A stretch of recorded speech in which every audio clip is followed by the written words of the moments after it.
Zanguni katika imani, nitakuwa mwizi wa fadhila kama sitowashirikisha katika hili. Lazima tufahamu kitu kinaitwa wikaya.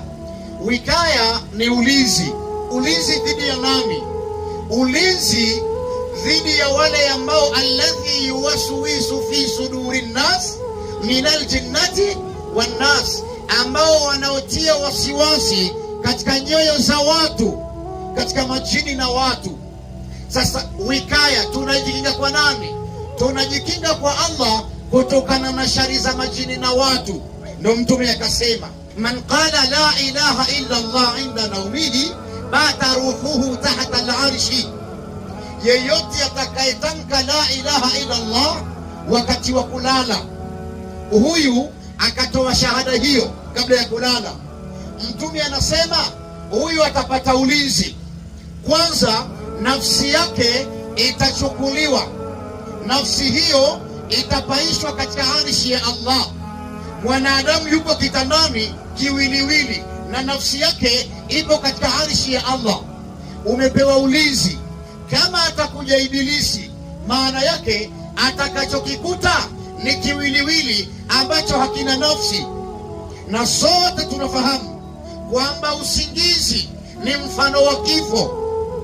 Binadamu yeyote anayelala, nafsi yake imehamishwa katika mazingira mengine. Ndio maana ukiamka lazima useme alhamdulillahi alladhi ahyana ba'da ma amatana wa ilayhi nushur.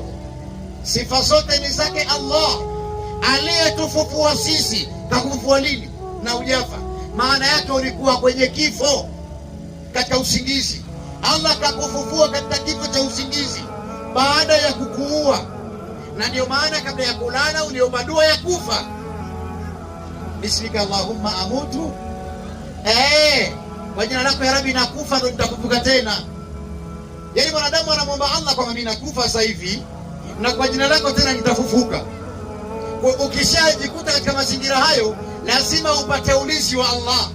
Na katika Sahih Bukhari, Nabii sallallahu alayhi wasallam anasema hivi, yeyote atakayelala, mwanadamu wa Kiislamu akapanda kitandani ukalala, walam yusalli billaili, na huja swali usiku, maana shaitanu fi udhunihi, yeyote atakayelala na hakuswali usiku, ima kabla ya kulala au akazindukana usiku akaswali, maana yake ima akaswali qiyamul layl, au huyu akaswali tahajjud, au akaswali salatul layl,